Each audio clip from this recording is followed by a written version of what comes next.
Last time on Dice Funk. Y el espíritu Dios se movía sobre las de las aguas. He loves the aguas. Lynette, you just blast him Kona Cold again right in the face, and you freeze him solid. And now you've captured him for interrogation. I don't think that's the real Lady of Pain. And I'm gonna aggressively thwarp at her and cast a spell magic with my Thorpy fan. Fuck! I got you! Well, we did throw away that hand inside of Kato's office. Maybe the hand was holding the phone. What? Hand grew into a whole sluddy, chilled out in the water, listening and meticulously planning until we said some bullshit about what we were doing, and then it went, aha! So I would say that you've defeated Charity, and you've defeated Humility, and there's these four, which leaves only one. Chastity. That's what's going on. The four virtues are ahead of you. They're between you and the finish line. If they recognize you, they're going to pounce on you, and they're probably going to tear you to bits. Yeah, they're not going to recognize me. Oh, just challenge them, just start fighting them and get past. Yeah. I think, Nifyx, you're going to get a mental flash, an image of the green slod thinking about itself giving the diamond to the original Babble. It is a rainbow slod. It has like ribbons of each different color, and they're shimmering and moving. No. Callie can go ahead and crush him to death. Oh. Okay, Mr. Blake. Crunch. Wait, hold on. And now I'm going to cast Soul Cage. Neither of you have decided we're going to the asylum. We're doing it. Go. Hooray! Their cover blown, the walls begin climbing down because they are actually hundreds and hundreds and hundreds of spiders. Oh, are these friends of the big spider? Debt collectors.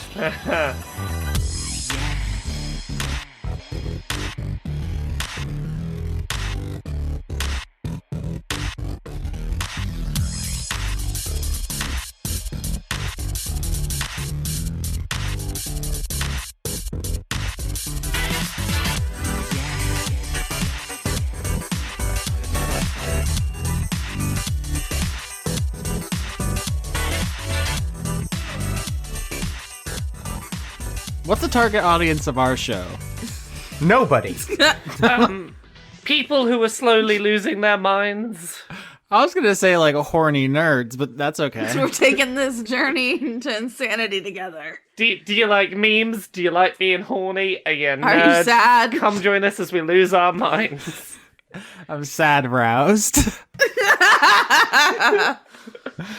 So last we left this adventure, there were spiders to the left of you, spiders to the right. Here you are in the middle of these spiders. Oh shit, yeah, they're coming to collect, huh? Yep, as Conrad said, oh no, debt collectors, I believe was the quote. Yeah. I believe I had a plan last time, which I think was we offered them the soul we have trapped as like, hey, collateral. Yeah, like give us some time. Tiny soul is interest, and then we get a bigger one later. We had a slutty. We were hoping to ask it questions, but I think it's please don't break our kneecaps money. I do love the very inventive usages of the terms collateral and interest. I'm not sure either apply, but I'm really proud of both of you for trying. Oh my god, I know where you live. We're not lawyers like you. We don't know our fancy words. I just do like the idea of just like yelling out like stocks, bonds, Stonks. 401k. STONKS, stonks. Stonks. So yeah, you're surrounded by the Yochlaw's spider servants. They have blocked off both ways out of this alleyway, and as they surround you, Nifyx, you want to step up and offer this because yeah, they're about to liquidate you. Liquidation, and not in the contract sense, in the sense that you will be liquefied when their spider venom goes inside your flesh. Yeah. Okay. Nifyx is gonna attempt to offer the soul. Excuse me?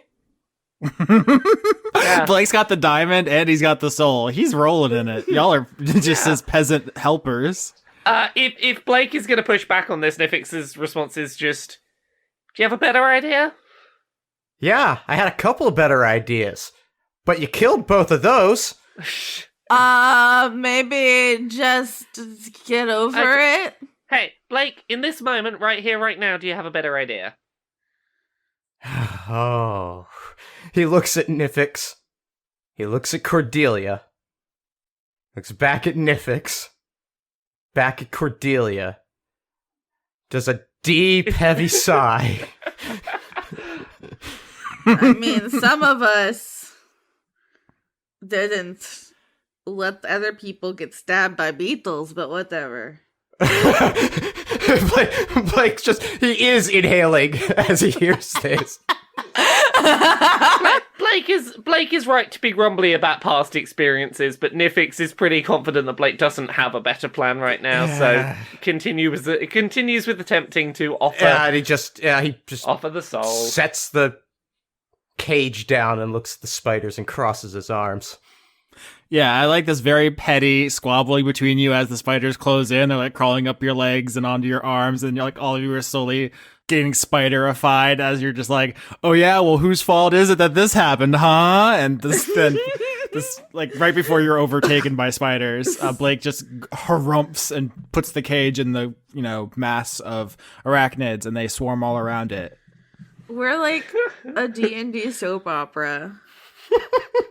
It's gonna turn out that one of us got one of us pregnant. It's gonna be a whole drama. One of us has an evil twin brother. One of us has already been pregnant. What if we all got pregnant? I don't like the way you said that. Hey, what if we all get pregnant? Have you thought about it? Hey, next downtime scene, we'll see what happens. Oh my lord. The spiders, you just like all hear, they speak with one telepathic voice, and they say, "This will suffice for now. Do not keep the queen waiting." And they begin retreating with your soul. I'm not going to take the cage from you. I think they probably have a different way of transporting it, so you can still have that. Okay. That would be pretty harsh if I took that entire spell out of your repertoire. Oh, he has a total of 10, but he can only carry so much of it. They're delicate, so. So you're down to 9 cages. Yep. Okay, so you got out of this pretty scot-free. I mean, this could have worked out in a lot of different ways if you had taken Jean's soul or taken Tragedy's soul. But as far as putting this off, nothing terrible has happened so far, and you're free to go. The spiders leave. Hey, Blake, congrats on winning the race Madurbadon. There is yerba mate. Yeah, that worked out. That worked out well.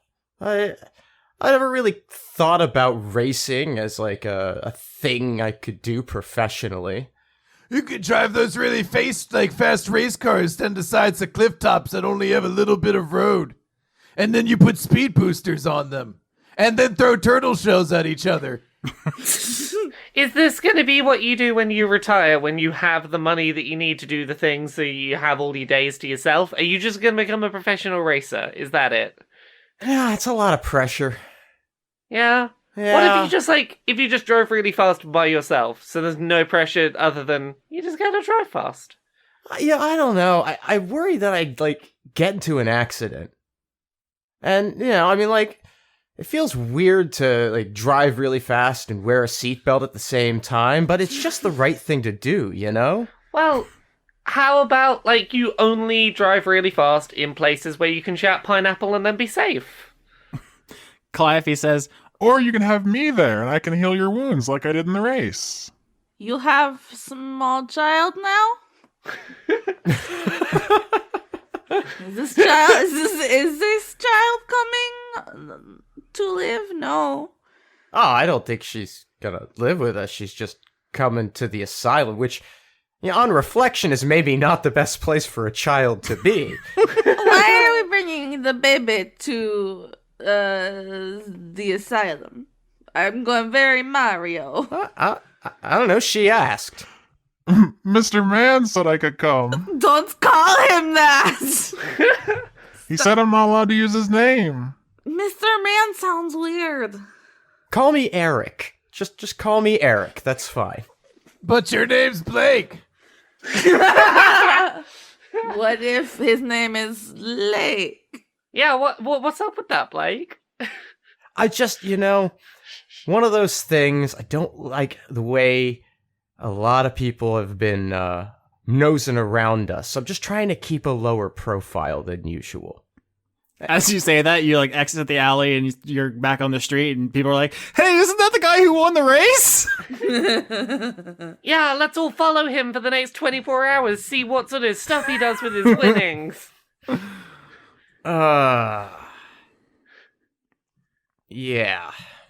So why you, just out of character and in character, why is Callie following us around?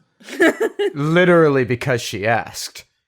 Can I roll an insight on Callie? Sure. 18. Is she, like, in love with Blake or something? I mean, Blake cast a spell on her that made her see the Hirschvelger. I mean, she didn't put two and two together that it was Blake's fault. She thought she was being attacked by a giant eagle and fell off her mount and almost died, and Blake saved her. So she's like, it's kind of like a hero thing. She's like, oh, you saved my life and then you won the big race. You're like a celebrity. Let me follow you around. Oh! It's not like sinister or anything. She thinks you're a superhero. Kids like superheroes nowadays. Nowadays. It ruined all the real cinema. God. Well, we're done now. Yeah, I don't know. I just couldn't tell her she couldn't come. I mean, she is a, world-ending worm. Yes, but she's still baby worm. You can't just take babies to the haunted asylum. She's bigger than all of us combined. I don't, what's gonna happen to her? It's not about the physicality, it's the emotional maturity. Cordelia, do you need a root? She shoots a root out of her palm at you, just like a streamer, basically, over your shoulder. And she's like, What do I roll to like the root? what do you roll to like the root? I want to love it. How do I feel about this root? I want a constitution. I just want. I feel like you just use your own thoughts and feelings about the root. But I think it'd be funny if I botched and it's like cilantro and it tastes like soap. Okay, Constitution.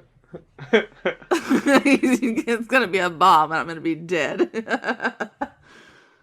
Okay. I love a root. I rolled a 5. Yeah, I think it tastes more like celery. It's just completely flavorless to you as a snake who I think's carnivorous. Yeah. There's no meat. Bleh. Sorry, it is a root. Yeah, I don't know what I expected. Can I cut a piece off? You can do whatever you want. I'm going to cut a piece off. I'm going to take it home with me. I'm going to try to experiment with it in some dishes and see if I can't figure out the true way to bring forth the true essence of the root. Is it, by some chance, gonna be cooking it with limes? I mean, that's going to be on the list. It's gonna be like root ceviche. It's gonna be like a cooking manga where he has to use like secret forbidden techniques. Mm-hmm.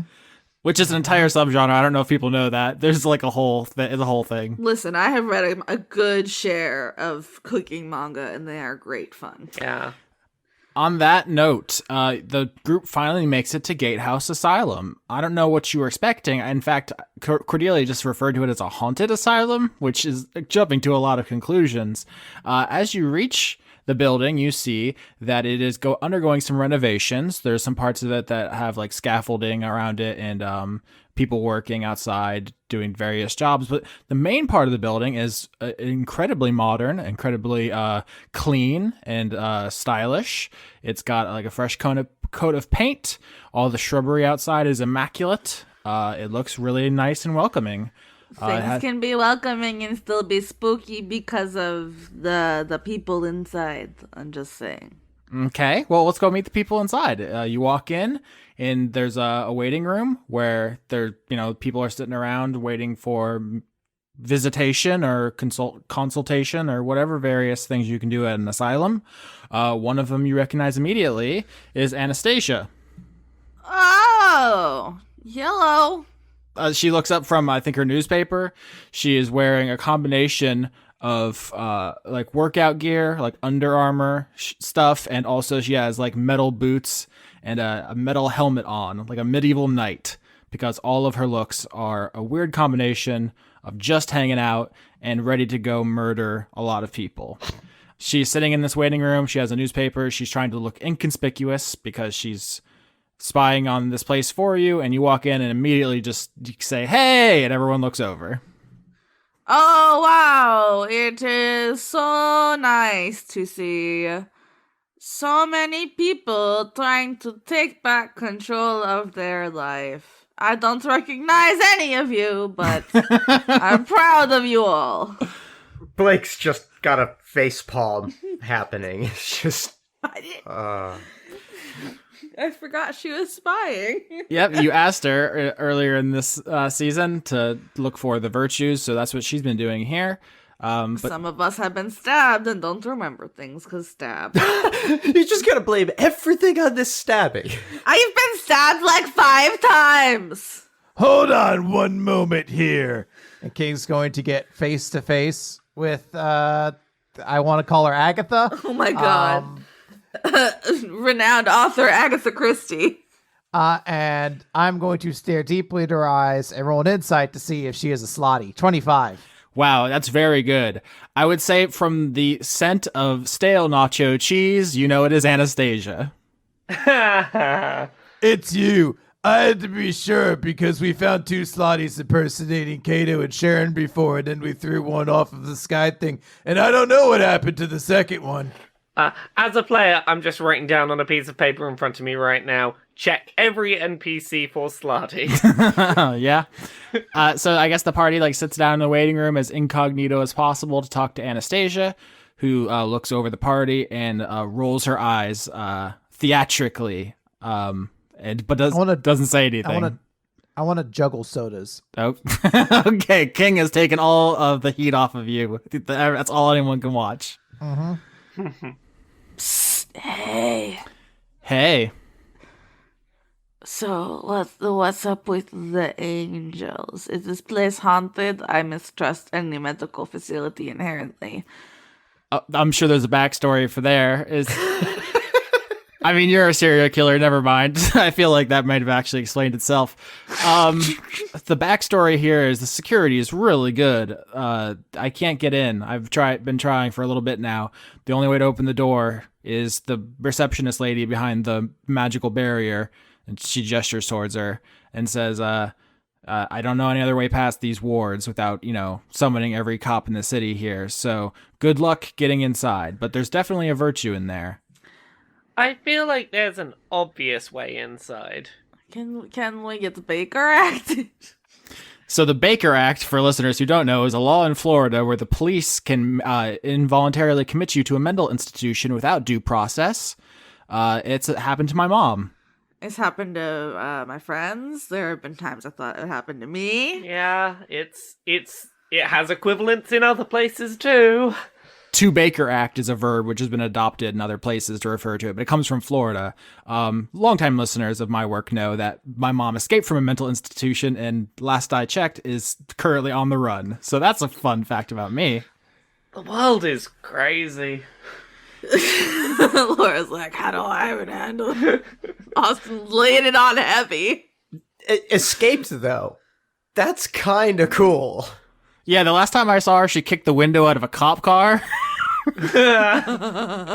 Wow. The coolest thing my mum ever did was put on a yellow fluorescent jacket to get backstage at Neil Diamond. That's also good. Not quite as cool. I will say Anastasia looks at all of you and seems annoyed. And specifically, it says to Cordelia, I heard you all were in the race. Yeah, it's for a mission. You got a problem with it? Well, I knew the gnome threw in with the psycho elephant, but King too? That shit sucks, man. Shit sucks a lot. What did I do? Nothing. Didn't go away. Juggle more sodas. Nice glove. They love it. Your audience. Thanks. My friend Abraham gave it to me. Yeah, I bet. Yeah. Well, I gave him one too in response. Cool. Thanks. Hey, while we're at it, I fell out with them again, so no hating on me. She's a tiny goth now, so. Oh, so you're cool again, Nifyx? Yeah, work your magic. Yeah, I'm cool. You see all the black and brands. I'm cool. Sick. Yeah, that sounds really cool. Do you want to be cool with us? Me and Cordelia, who joined the Believers of the Source? Well, don't tell everybody. How can I go undercover if you tell everybody? You're what? What you up to there? I am a grown woman who has died more times than anybody else here. So I do what I want. Oh, I'm not saying you can't. I'm just. This is news. I like to be in the loop at what the family's up to. It is a private matter. Like the private matter of you joining the Society of Sensation? Oh my god, are you just here to blow up my spot? Listen, I have to live with her. She talks about it constantly. She doesn't. I'm not your therapist. I'm not coming to you for therapy. I'm coming for you to make her talk about something else. When you make her miserable, she makes me miserable. It's called having a girlfriend. You're welcome. But you're not my girlfriend, so I don't have to put up with your shit. It sounds like you have a real complex outside of work life. When does this even happen? When does your face even happen? Only after 24 hours. Well, maybe I will deal with that when we aren't in the middle of hunting down shapeshifters and angels who are trying to kill us. Yeah, that's cool. That's fair. A woman has to have priorities. That's your business. I have other work to do. I also have a job.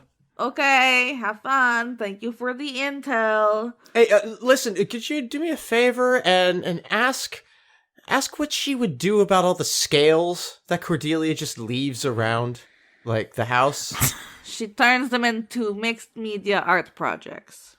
Okay, so there is it, like, yeah, because I mean, it's really hard to get them individually once they get into the carpet. They really stick in there. It's not my fault. You have no scale creativity. Yeah, but it's just sort of like it's wrecking the carpet. That's what I was saying, and I can't seem to get them out.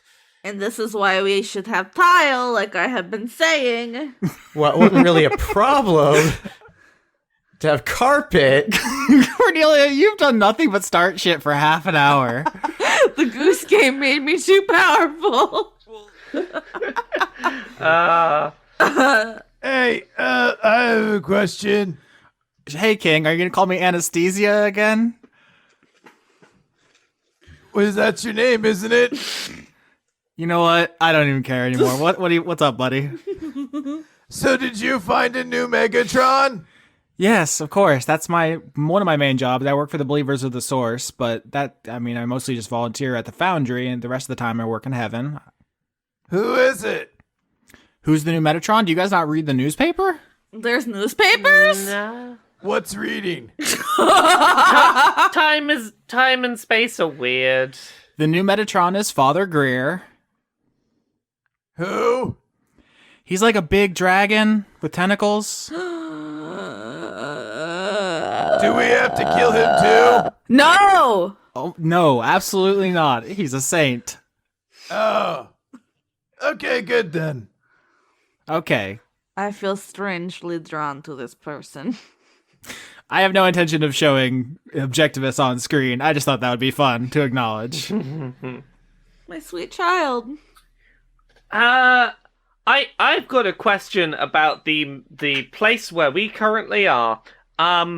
This asylum, presumably we're in some kind of entryway lobby or something. Yep. How many people, roughly, would you say there are around in here? In this room you're currently in? Yeah. Like half a dozen? That is what I wanted to hear, because that is a number smaller than the threshold for one of my spells that I'm thinking might get us in here. Oh no. Well, before you do that, Anastasia says, okay, well, good luck breaking into the asylum and finding the angel and then doing whatever nefarious, evil assassin stuff you guys do. I'm gonna go. I have a meeting with your boss, so I'm out. Oh, what do you need to talk to him about? He wants to set up a meeting with Father Greer, just establishing connections between the high-ranking people of heaven and, the soul economy. Make sure he's not the slod. It's just normal corrupt Wall Street stuff. You don't know. There's slods everywhere. There sure are slots everywhere, including in Cato's office. You're all aware. Yes. Yeah, can I come? Can you come to your boss's office? I'm pretty sure you're allowed to go there whenever you want. You work there. Yeah, but can I go with you? Okay, so field trip with Anastasia to Cato's office to kill that finger slod. In that case, plan for getting into the asylum. I have a spell that I don't think I've had a chance to use yet, really, called Mass Suggestion. Yep, you have not. You were thinking about using it on Modron, but they have axiomatic minds, which cannot be influenced, so you did not use it. Yeah. So, here's what I'm thinking. Get a good mass suggestion going that, hey, there's something not quite right about this group of people that have just come in here. Basically try and suggest them into thinking we need to be brought inside for our own good. I'm wondering if we act just a little unusual and then I use mass suggestion, will that be enough to get us locked in? I mean, mass suggestion doesn't require you to put on too elaborate of a show. It just has to be something they would conceivably believe. Yeah, I think as soon as you say to the party, like, hey, I'm going to get us involuntarily committed, Anastasia stands up and says, right, I'll see you at the next barbecue. Peace out. And starts walking out. King, are you going with her? Yes! All right. Are you my escort or am I your escort? We can both be escorts. We should get business cards. Let's say escorts. Yeah, they shut down Backpage. I don't know. We'll figure something out. Oh, too real. Callie, you should probably go with King, and I don't know that He's a father. getting committed is probably the best idea anyone in this group could possibly have had. Hey, Blake, do you have a better idea in this moment right now? Do you have a better idea in this moment or time? If you're gonna send Callie home, she'll say, Bye, Mr. Man. I'm gonna go home and see my dad. He's old. That's Yes, he is. And crusty. But he's so big and cool. Yeah, he is pretty cool. I'll tell him you said that. Tell him I said hi. Okay, bye. Have fun getting committed to the institution. thank you. No, I'm gonna be escorts. okay, so King, Anastasia, and Callie leave, and now it is just Nifyx, Blake, and Cordelia. Break into this asylum, you fucking goofballs. So, Blake and Cordelia, do either of you want in on this? I was hoping. Okay, so you know the wacky arm waving inflatable tube men. I would like to do that, but with my body in the middle of the waiting room very violently. You're just gonna wiggle your arms. No, I'm going to, flop all over, bang my head into all the walls. I'm gonna knock over some vases, their tasteful wall art, the little wood ball thing they have in the waiting room for kids. Okay, so you're gonna use mass suggestion while Cordelia puts on a ludicrous display. Yeah, Nifyx's display is purely gonna be saying, I'm pretty sure that I'm Nifyx, the gaming streamer, but they're dead, so, yeah. I feel like we need to be in there. And mass suggestion, which I believe, wisdom saving throws are required. A 4. That's not gonna cut it. The staff of this building will now pursue the course of action that I have described to the best of their ability, so long as it will not put them in harm's way. I can't in a million of years have predicted this. I would assume if you're going to mass suggest your way into the building, it would just involve using the spell to hey, let me in. And they would be like, okay. But since you're being involuntarily committed, they're going to take your weapons. Oh, Sure. Magic. Okay. Oh, Okay. shucks. Oh no. So, yep, the doctors and hospital staff come out and collect your weapons and take you inside for examination because you might be a danger, which is the threshold for involuntary commitment. And that's happening now. We'll come back to that in a second as you're ushered inside. You've successfully infiltrated Gatehouse Asylum. Congratulations. Yay. Yay! All right, King and Anastasia walking down the street. Callie waves and goes off. She's going to find the nearest branch of the Yggdrasil and jump onto that. That's her house. Are you talking about anything with Anastasia, King? Yeah, she's a good kid. He's saying in reference to Callie. He's like, Yeah. She just joined the Aethar too. Isn't that fun? Oh.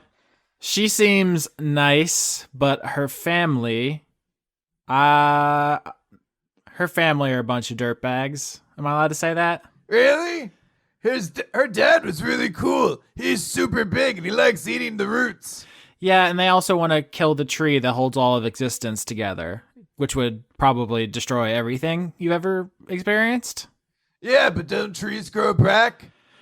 I mean, no one's ever destroyed the world tree. I don't know if it would grow back. It's holy to us. One time I peed on a tree and it died, but then it came back 2 years later. My God, King. You don't have to say everything that comes into your head, you know. I thought that was relevant. Like, even if they eat the tree, it could grow back just like the pea tree did. Who's to say? I don't know. Maybe Morrow? Doesn't he hang out on the tree a lot? Yeah, he sure does. Is everything okay? You feel kind of tense. Yeah, sorry, I can't help admiring your cool glove. Thanks. You want to try it on? Yeah, sure. Oops, I threw it in the trash. Sorry, King. Oh, it's okay. I can just pick it back up and put it back on again. King, why did you join the Aethar? Well, they had a really cool gym, and I like Abraham because he's really big and strong and kind of cute, and Lancelot's really fun. And then I found out Callie joined it, and they seemed like they really needed me to. So you joined it for the people. Yeah. I mean, what else is there? I don't know. Morality, standards, ethics. What are those? In hindsight, this all makes a lot of sense, actually. I don't know why I'm being so crusty about it. Why aren't you happy? Well, because the Aethar don't want to help people. Really? Why not? That's a good question. I think a lot of them are bitter about things that happened to them in the past, and they can't get over it, and they blame everyone else, and they want to make everyone else's lives as bad as theirs. But you're saying the believers of the source too? Want to help people? Yes. Oh, what do they do? Whatever's required. We help the sick, we feed the hungry, we go wherever we're needed. Ah, I see a lot of you in heaven. Yeah, a place traditionally known for its goodness, I would point out. Yeah. Do you feed a lot of the orbs up there? Well, the orbs don't need food traditionally, but spiritually, yes. Oh, okay. Well, that's good then. Why can't it be good to have two groups that do good things? Why don't you come to the Aethar meeting sometime, and maybe we could talk things out, and you can use the gym, because it looks like you're really strong.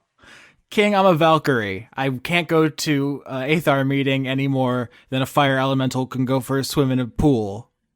Why can't he? The fire elemental deserves to be able to swim. That's a lovely sentiment, but I just don't think you understand, well, anything. What happens when it goes swimming? Is the elemental okay? Oh, are you crying? It's just I don't want the elemental to be left out while all of his friends get to go swimming. I feel like we need to show King that song that Olaf sings in Frozen about the summertime and how much fun he's gonna have in the summer. Yeah, he thought he was gonna have a great time in summer. What's the problem with that? What is head in the water tonight? None of us will ever create characters as good as Chris. I'm so mad bad, but it's so good. Yeah, so I think Anastasia gives up on trying to explain the Aethar believer divide to Or King. anything. Or anything, yeah. Just basic physics, math, anything at all. And you get to the Purgatory building, presumably going up to the Wrath floor where Cato's office is. Mm-hmm. All right, you enter. You see Cato is at his desk. He's looking over some boring financial documents, just transfers of souls and so forth. Behind Kato, tell me something only I would know. Jesus, I don't even, hold on. This is me, Austin, trying to think of something. Something only you would know. Well, your brother Lloyd told me your feet are ticklish. Oh, it's you. Phew. I thought you were another slotty. Yeah, King, from your perspective, and maybe you just didn't think about this because you're King, but it wouldn't make much sense to have a slot in here, eavesdrop on him, and also replace him. Like, what would eavesdrop on if he was also replaced? King doesn't understand that there's like a strategy going on. He's thinking this is invasion of the body snatchers and people are just getting replaced by Slotty. Fair enough. So behind Cato is the ocean that's in his office. It looks like, I live in a city, so when I look at the night sky, there's only like a couple visible stars. But if you go out into like the wilderness without the light pollution and look up at the night sky, when it's just chock-a-block with stars, it's like a flowing blackness filled with stars twinkling in it. That's the ocean in his office behind him. And Anastasia walks up and she just like hands him some kind of object attuned to heaven and, tells him about the meeting and says, yes, Father Greer will see you on Sunday at this time. Here's the key to the portal. Good to see you. How's the everything? Like they're just catching up. I want to walk up to Cato. And I'm going to get really close to his ear. And I'm going to whisper, I think there's a spy hand in the ocean who's learning everything about you. Also, how are you today? Well, I'm just lovely, King. I'm a little confused about what you just said. Maybe you can explain it to me in a little bit greater detail in a minute. Anastasia, thank you for coming. Give my best to Lynette when you see her. And I'll see you on Sunday. And, they shake hands and Anastasia goes to leave. What are you guys doing on Sunday? I'm meeting the new Metatron. Can I come? Maybe. What are your intentions? You killed the last one. I don't want you to think that this is required again. That would be quite a faux pas. No, I asked about that. She said we didn't have to. So I think this one's good. That is my understanding, yeah. But really, we have to do something about the hand that's hiding in your ocean that's spying on you. So in my ocean behind me here. Yeah, remember when there was that finger in my pocket, but it turned out it was a whole hand, and then it went running, and then Cordelia tried to grab it, but she couldn't grab it, and it went into the ocean? Yeah, I do remember. That was some masterful foreshadowing that no one really caught on to for quite a while. Yeah, it was pretty brilliant. Anyway, so I think it's been spying on you for the past 2 arcs. Well, King, do you know what this ocean behind me is? None of you have ever asked about it. I assume you either knew or didn't care. An illusion? No, this is the Astral Sea. Oh. So, like, for cigarettes?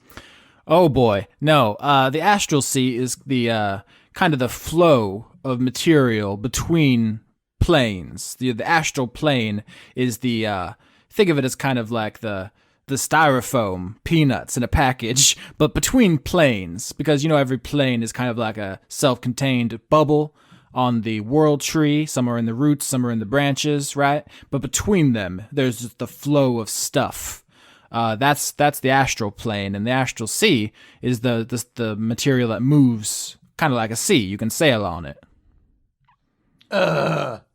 Give me just 1 second here. and does Cato have one of those ball clacker thingies on his desk? He does now. King's going to take it. He's going to rip a piece off. He's going to look for something long, I guess a desk leg, and he's going to rip that off. and tie the ball and the string on, and he's going to try to fish the Slotty out of the water. All right, so you just start destroying Kato's shit, and he's like, come on, Matt, we've talked about this. Please do not break things in my office with that, and you're just walking away. And he has to go set about using create matter and then mending and stuff to fix his desk, because you just snapped part of it off. But you leave him behind as you go over to the Astral Sea. I'm going to fish out this Slotty. Roll, I guess, D20. You're not proficient. I got a 7. You sure did. So you throw... Lucky number 7. That means a pass. It does not. So you throw the clacker ball on a string. There's a name for that, I'm sure. It's like a something cradle? Newton's cradle, maybe? I'm Googling. I'm leaving this in, not editing it out. Is it clacker ball? Nope, it's called a Newton's cradle. I was right. So you take the string off and the ball off the Newton's cradle, tie it to a chair leg or desk leg, and cast it into the Astral Sea. And you sit down on the edge, on the sand for a minute, and you're waiting. And Kato's coming up behind you, and he said, "Now, King, you ain't gonna catch a slod like that." And as he says that, you are pulled into the water. Oh boy! Back in the asylum. This is another fine mess you've gotten us into. Again, you had the option to go, no, I'm going to find my own way in. She is right, Or suggest a different option. I mean, really, all he had to do was say he's your attorney. Yeah, but Blake has been doing a lot of, I have no ideas for what to do, but I'm going to complain about the ideas that other people suggest. Oh, yes. Oh, you know what? Oh, it's so good. Wow. Oh. Okay. So, we're inside. That was achieved. All right, so the party's been involuntarily committed. You each are brought into different rooms. The doors are locked, but they're not magically locked. And each of you are told that someone will be with you in a moment for an examination. All your weapons and items have been taken for your own safety. Look around. What do we see? It's like a doctor's office. This whole place is really clean and modern, not haunted at all, as you might suspect. This is the headquarters of the Bleak Cabal. They're the faction that believes life is meaningless. Therefore, we need to make our own meaning. Our own meaning. Our own meetings. Our own meetings. And that's why they've dedicated themselves to things like charity and helping people and looking after mental health. And they take it seriously, and they do a good job. Well, is there a bell? Ding, ding, ding, ding, ding. Hello? I don't think there's a bell, but I mean, you could conceivably make enough noise to draw attention. Hello? I don't know what to do now. Are you going to take my blood pressure with the thingy? Do I get to see? I heard maybe there's an angel. You show me your angel, yes? So Cordelia just starts yelling and trying to draw attention. And eventually a doctor shows up and says, "Hello, I see you're in dire need of assistance based on the yelling. I have some forms here for you to fill out, family history and so forth. We here at Gatehouse Asylum take mental health very seriously. It's not a joke and it's not spooky. So if you could fill that out for me, do you have any questions?" Let's say you had, I don't know, an angel or angel adjacent creature. Where would that be kept? As I'm sure you're aware, confidentiality is very important in the medical field, and I can't disclose any of the doctor's personal information at this time. But so it's not like the Manatee. It's not like, hello, I'm the angel. I bless you. Yay. Oh, a manatee. I thought you said a manatee, and I was like, you really should have hired a manatee doctor. You really should have hired a manatee, honestly. I would feel much better if you were a manatee. I'm sorry. They would be able to snoof up all of our aquatic plants. And that would be very helpful. For you. You think that would be helpful for your treatment? I would be happier. All right. Well, let me go see if we have any access to manatees. Manatee therapy? Yeah, they're not kidding. This is not like a secretly evil. Oh, wow. It's something that doesn't exist then. It's something good. Yeah. So this doctor is going to leave to see if they have any access to manatees for manatee therapy. Oh, fuck. Goodbye, rest of the campaign. I will never murder again. It's only manatees from here on out. Okay. Goodbye, everybody. Cordelia drops out to pet manatees full time. I'm going to lose it. Not for real, but that would be very funny. Okay, so you said they took away our weapons.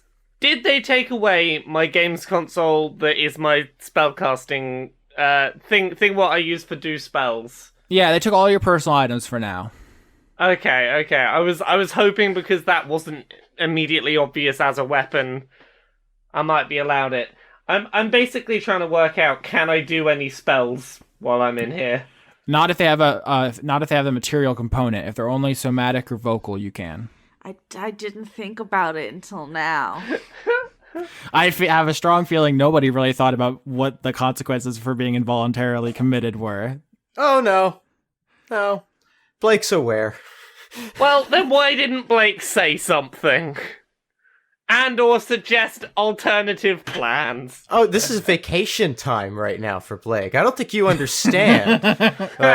Blake's patiently waiting his turn for the doctor to come by. Oh my god, Nifyx, he does this every time. Yeah, so Blake, I think after a while a doctor comes to see you, gives you the same spiel. Here's the health forms, family history. Oh, I'm so glad because I gotta be honest with you. I've been having some really dark thoughts lately. Do you mind sharing that we're? Well, yeah, I mean, like, I'm not a particularly violent sort of person. Mm-hmm. You know, like, I mean, sometimes, work. There's some things you have to do in the course of your job, and I always try to separate my personal life and my work life and things like that. But I've been thinking about killing my coworkers so much lately. That's me! Like, it's all I can think about. Hello! You aren't here. Doctor-patient confidentiality means you aren't here. I'm a snake. I can hear very well. I don't think You don't know what snakes are. I don't know what snakes are. I'm just being a goblin. Yeah, you sure are, buddy. Yeah, that's very funny though. So he says, work stress is actually one of the top sources of stress in most people's lives. So that's not unusual at all. Have you ever acted on any kind of violent fantasies before? Fantasies? No. He's just filling out paperwork. Yeah. Well, that's good. So it's okay sometimes to think bad things, but we have to keep our thoughts separate from our actions, especially when it comes to hurting other people. So that's good so far. Is there any other major stressors in your life? Yeah, I'm supposed to kill an angel. Oh God, okay. I didn't know how cool you were gonna play it. Huh. I think it just cuts to two people with restraints coming in. Nifyx, do you have another plan? No, I'm still in the process of searching all of my spells for which ones have 0 material components. King's gonna come back and all of you are gonna be lobotomized. How many cameras?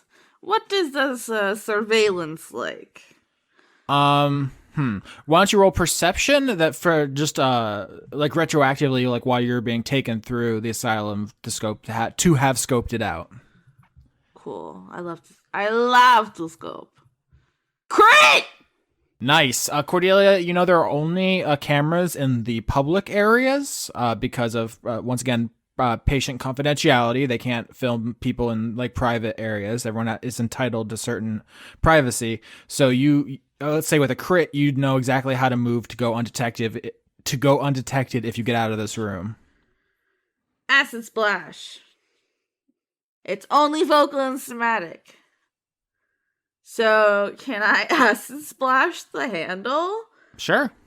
I want to try and melt it. Yeah, if it's only vocal or somatic, that means you only need your voice and your hands, and you can just spray poison out onto the door handle and melt it off. Haha, I will just roll 2d6 damage on the door handle. Not necessary. You melt the door handle off, the door is open, and because you crit on your perception, you know how to get through the cameras to go where you want to go. Why don't you roll investigation to move throughout the asylum? I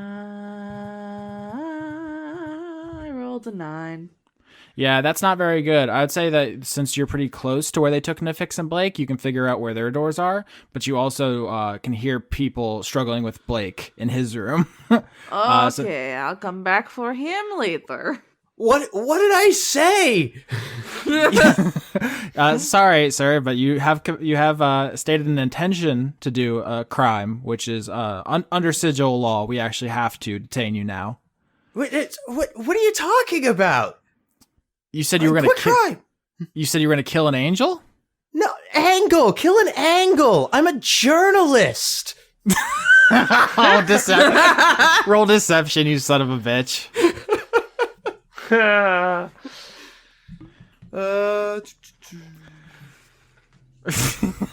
You guys have been throwing so many curveballs this episode.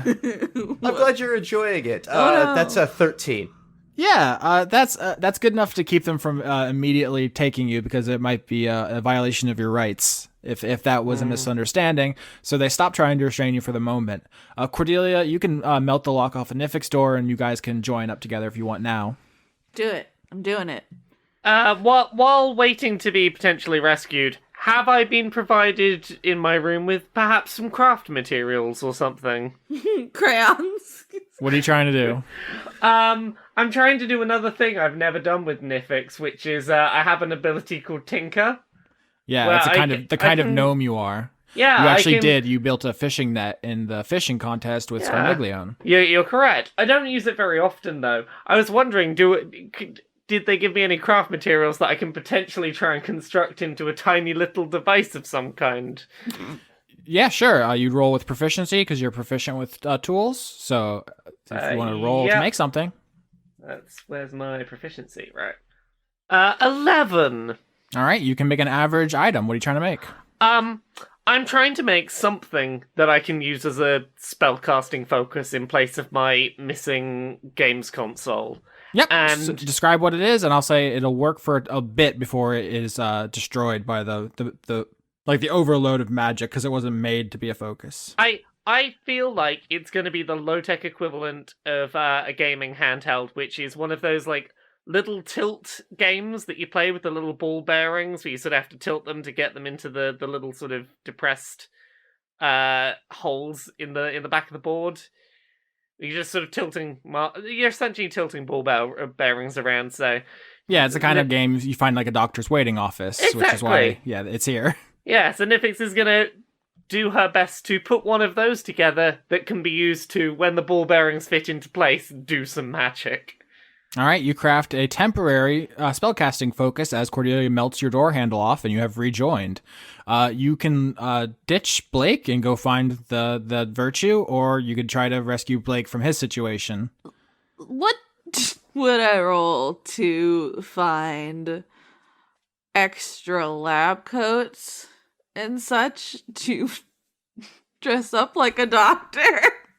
Yeah, I don't have I mean, we're in a medical facility. Actually, I'm going to say medicine to know how you're supposed to dress, that you could actually do it, because it's not just like, oh, I found some scrubs and now I'm going to be perfectly undercover. 11. All right, so I think you could peek into a room and find enough stuff to cobble together something average, which means it'll work at a distance but not close up. Okay, that's fine. All right, so you want to try to pull a fast one here to save Blake? I go down to end of hallway, go, oh no, doctors, come help me, patient escape. They run out. You save Blake, I slither between their legs, we kill Angel. I am up for this.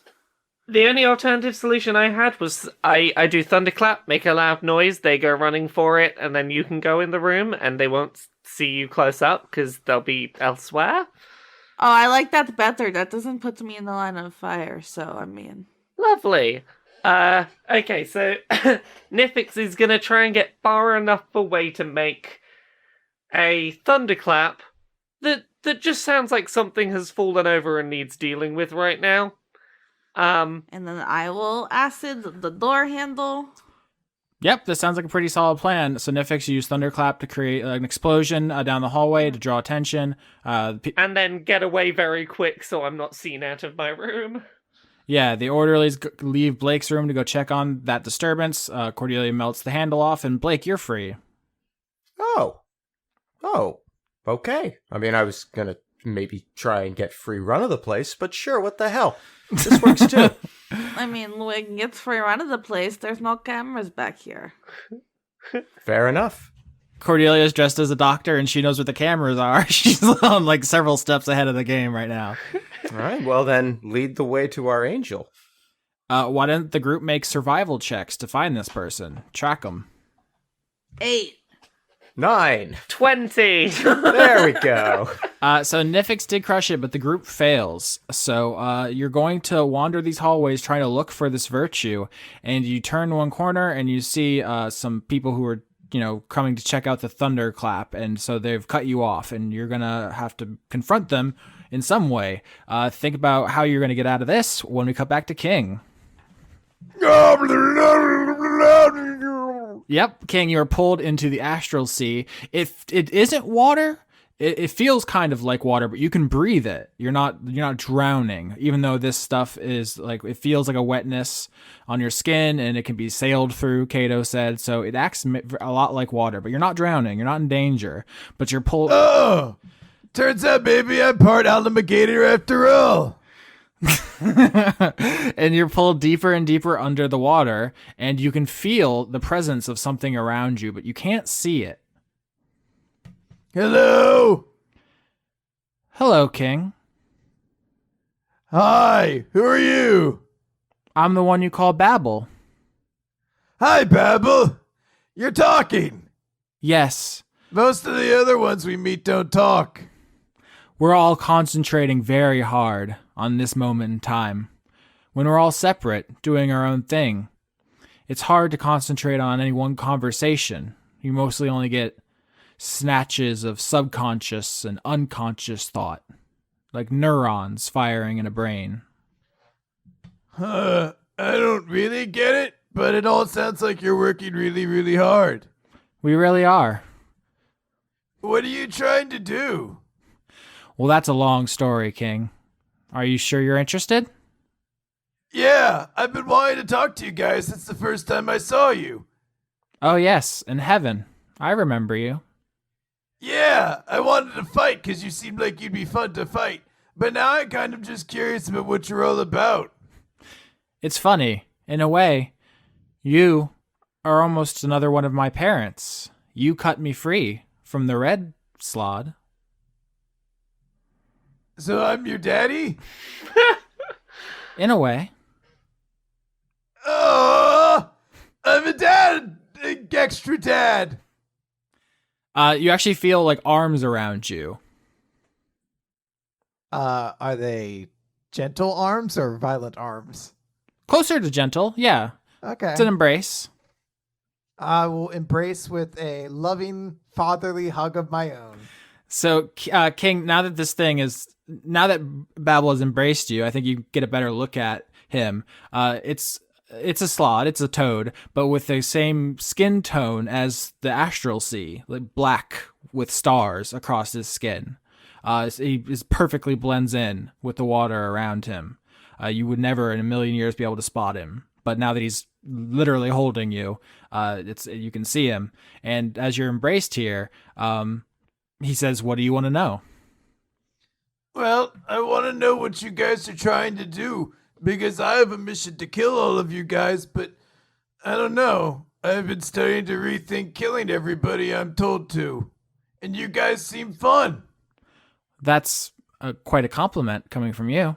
I'd like to be fun, but I also understand why you would need to kill us. We did kill many people, several dozen Harmonium members recently. The The cops. Oh. Well, that's not good. It's not ideal, but it was necessary. Why? Where to start, King? Do you know what chaos is?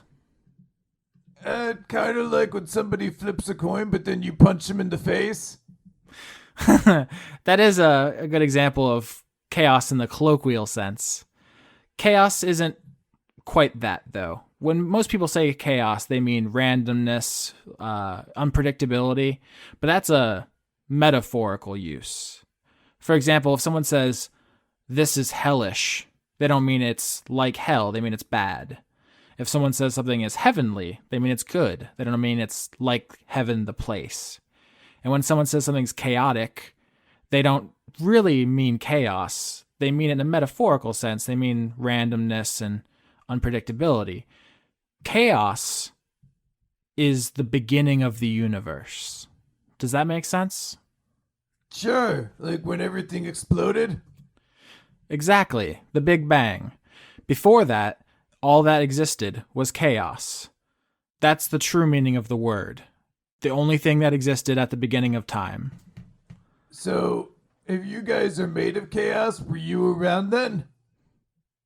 In a sense. But we have changed a lot. And that is why we are doing this. What are you trying to do?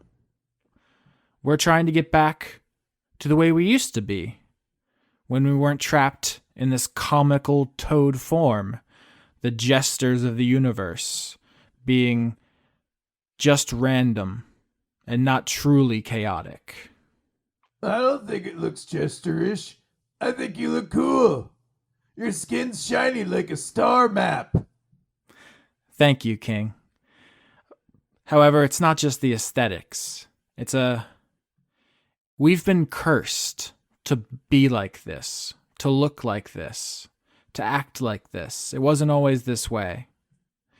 Like I said, at the beginning of time, there was only chaos. And then, little by little, law and order have been added. And it's taken away from us. It's changed us. Order is the end of time. So if you want to go back to the way everything was before, wouldn't everything go away? Not away, no. Everything would be once again full of potential, new and exciting. What is actual chaos and not the metaphorical chaos. So it wouldn't be like stop signs and clouds and like raining potatoes? That does sound delightful. Yeah, it does. I'm kind of hungry now, too. Oh, King. Yeah, I think he actually hugs you at this point and says, "It means a lot for you to hear me out. Most people don't listen to us." Of course. If I'm your dad, I'm always here to listen. But you're still going to have to kill us. Why? Because we're not going to stop. But you said everything wouldn't go away. Why can't we just go back to whatever you want and everything else stays the same? Because the rest of the world won't accept that. They like us the way we are. Well, that's tough noogies for everyone else. I didn't think Babble was gonna turn King to his side. This is an interesting development. Oh, we're fucked. I don't know if this is a fair observation. I think King very much empathizes with every person. Whoever last told him an empathetic story is the person he currently empathizes with. Ronald Reagan did that too.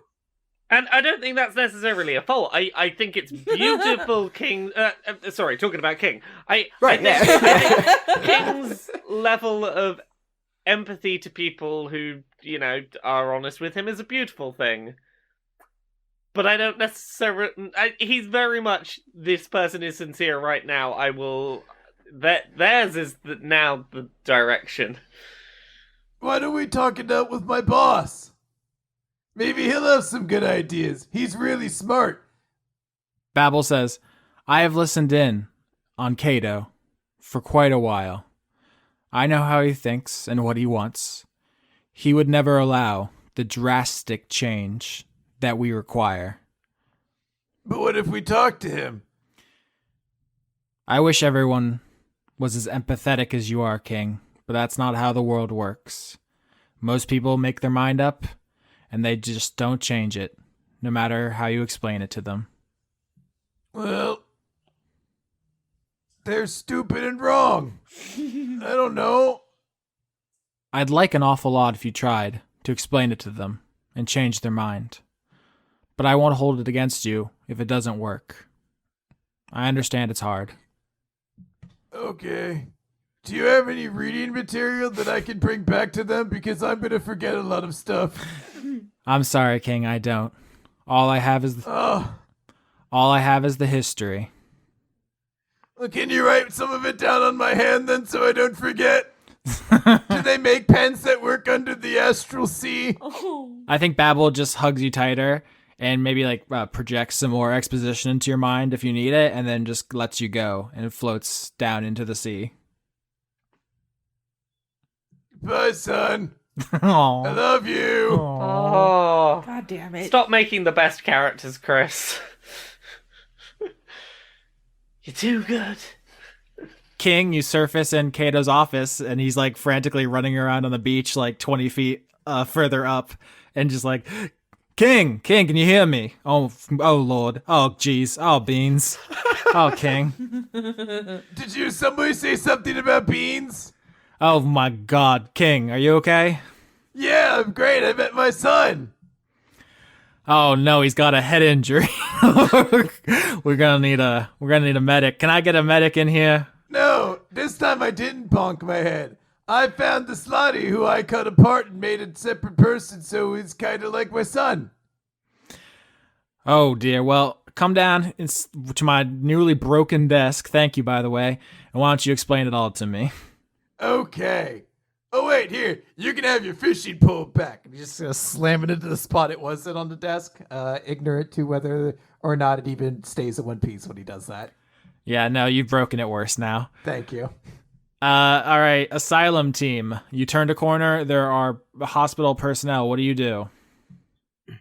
Did you hear that noise down the hall? Yes, that's where we're on the way to check right now. Who are you? Oh, I'm sorry. Hi, my name is Blake. We were just coming in to do a story on the facility here. This is my photographer, and this person dressed in the doctor's uniform is showing us around. We heard this noise.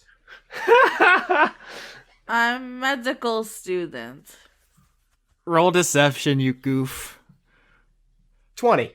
All right, fine. You bastards. All right, Blake smooth talks his way out of this, and the doctors let you go, and you can continue searching for the virtue in here. Now you have a cover story. You're a journalist, a photographer, and a med student, I guess. Yep. Oh yes, maybe I do my residency here. Who knows? So you have overcome the consequence for failure, and so you eventually do find a door marked Dr. Chastity. Wow, so they it's just on the door. Could just do okay. Is it worth us retrieving our weapons before we go in there?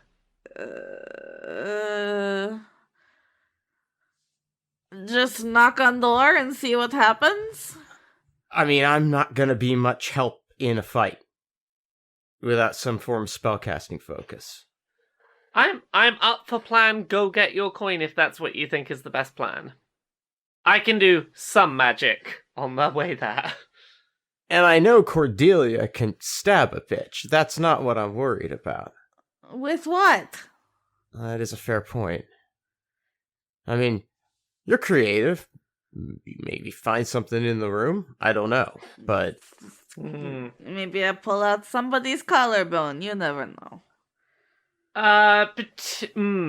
Potential plan for very Is there garbage. a bone room? I can do spells again now. Could I polymorph myself into to look like one of the room guards in a convincing way, and then go, "Hey, I'm taking over the shift guarding the room with the confiscated items." Roll investigation to find supply closet. Maybe we'll just grab some scalpels. What kind of asylum do you think has scalpels, Lauren? You never know when you need a Austin, scalpel. you mentioned lobotomies more than once. You did. You said the word lobotomy. I'm almost certain I edited that out as being in poor taste. No, he said lobotomy, everybody. You don't let him hide it. I think you should be allowed to hide it, but I think this justifies our thought. I think you guys can find like melee weapons in a storage closet, just like a mop and a dustpan or something. Those are like D4 like blunt weapons. That's not a problem. You don't even need to roll for that. Yeah, but are we gonna take down a virtue with a mop? I mean... Ooh. Our plan is to kill this thing, right? Yep. If you can help me formulate a plan, maybe it is conduit of challenge time. Well, I mean... without knowing what's there, I mean... what we had to work with, other than trying to go find her tools, I don't know. I'm just going to knock on the door. Cordelia, you knock on the door and you hear some rustling inside. And after like a couple seconds, you hear the door unlock and open, and an angel made out of light, but much dimmer than the virtues you've met before, seemingly out of respect to people with flesh eyeballs, but dressed in the proper uniform of the gatehouse, answers the door and says, "Hello, Dr. Chastity. How can I help you?" We are journalists and a medical student. We are here on assignment to interview you. Oh, I didn't hear anything about this. Did you clear this with the HR? Yeah, it was last minute. We had some strings got pulled. Oh, yeah. Faction politics. I know how it is. All right, come in. Come in, the photographer and writer. Mm-hmm. Can I get you anything? Drinks? Scalpels? I knew there would be scalpels in here. That's just a little medical industry joke. I'm kind of the funny one in the asylum. Really? With a name like Chastity? Well, it's not really a given name. It's kind of a species thing. I don't know if you're familiar with the virtues. I'm not. Please go into detail. It's fascinating. Well, back before the gods died, there were 7 immortal virtues: diligence, patience, chastity, temperance, kindness, humility, and charity. And then once the gods died and immortality went away, the 7 individuals would eventually die from old age and then kind of reincarnate with the same conduits instead of personalities. So I'm like the latest in a long line of chastities, conduit of chastity, of course. But I'm more complex than that. Oh, that is fascinating. How does that conduit manifest? Oh, it's, well, a lot of not fucking, really. Oh, you just don't fuck? Oh, not anymore. I had a rebellious phase, when you don't want to, Don't we all? we don't want to conform to the expectations. So, like, how did you find your way into being doctor? Well, after that rebellious period, I tried to figure out what I want with my life. My siblings and us all had a different way of adjusting to the expectations of being a virtue. Oh my God, my brother, Patience, just absolutely a madman in college. You wouldn't believe the stunts he used to pull. And then he went and became I think he's an actuary now. But, we all Who find... even knows what an actuary is? Not me. Not me. But he did, of course, have the natural patience for it. But, that's not the only characteristic he has. We're all people. I bet the actual journalist might have some questions too. Yeah. Well, yeah, so I'm very curious about what specifically you're treating here at the asylum. Oh, I mean, sorry to be the most obvious doctor of all time, but sex addiction. Mm-hmm. So you specifically focus on people who suffer from sex addiction. Is that a major problem in Sigil? Yeah, fairly. It afflicts, a couple percentile of people. It's an affliction that is a butt of a lot of jokes. It seems like a funny thing to be addicted to, but it can really affect a person's life when they can't prioritize properly. So, people need to be looked after, and I have a predisposition to that calling. So I try to share my gift with people, and we see a lot of good results here at the Gatehouse. And so what is then your treatment typically with a patient who's suffering from sex addiction? Well, often sex addiction comes from kind of a psychological need to fulfill. People who don't have fulfilling relationships with their family and like meaningful connections, and try to fill that hole with physical intimacy. Is this what you're writing about? Is it specifically a sex addiction kind of story, or is it about like the Gatehouse more generally? Yeah, it's more about the various services that the Gatehouse provides. This is part of a larger feature that's being worked on at the magazine. We're just one portion of it, and sent here, really blindly. Yeah, well, that's good. We do a lot of good work here. A lot of different departments. The Bleak Cabal is in charge of most mental health services in Sigil, and so we kind of have to cover all our bases. So I'm happy to speak to my area of expertise, but I can give you the names of other people here, specialists, if you want to get a bigger picture. I mean, that'd be very interesting, certainly. But tell me more about your treatment approach. I mean, yeah, Chastity could go on at length about this if you wanted to fake this interview for a while. I'm trying to avoid the urge to do some things that would probably be very stupid to try against an angel, such as options we have before open fire on this thing, and or to get more information on... Actually, can I do, insight to get a sense of what they desire? What would be something that I could tempt them into a challenge with? Sure. 23. That's so good. Yeah, so I think we just like watching this person's demeanor while they're talking. They seem like a genuinely enthusiastic, kind professional, and that the way your challenge works is that you have to set up a challenge and then a reward, and then when you beat them, you get the reward. But it seems like with this person's demeanor, you could just ask them if you have something that you want from them instead of forcing them into some kind of magically binding game. If how you say, there were some people who were being hunted by some virtues. How would that work? I heard that might have happened at the race. Ooh, crazy. Oh, I didn't catch the race, but are you referring to the assassination of the Metatron? I did hear about that, yeah. Oh, what? What happened? Who got assassinated? Apparently, I think some Athar assassins killed the last Metatron. Gosh, I can't remember his name. He was the mummy guy. Yeah, I mean... My family was pretty peeved about that, but it's mostly a projection thing, Yeah, I hear there's a new guy coming in, Greer. Yeah, he's supposed to be pretty good. He saved a bunch of galaxies on the Prime material or something. Yeah. So then shouldn't those other virtues chill? Pardon my French. Chill the fuck out? that is a pretty French way of putting it.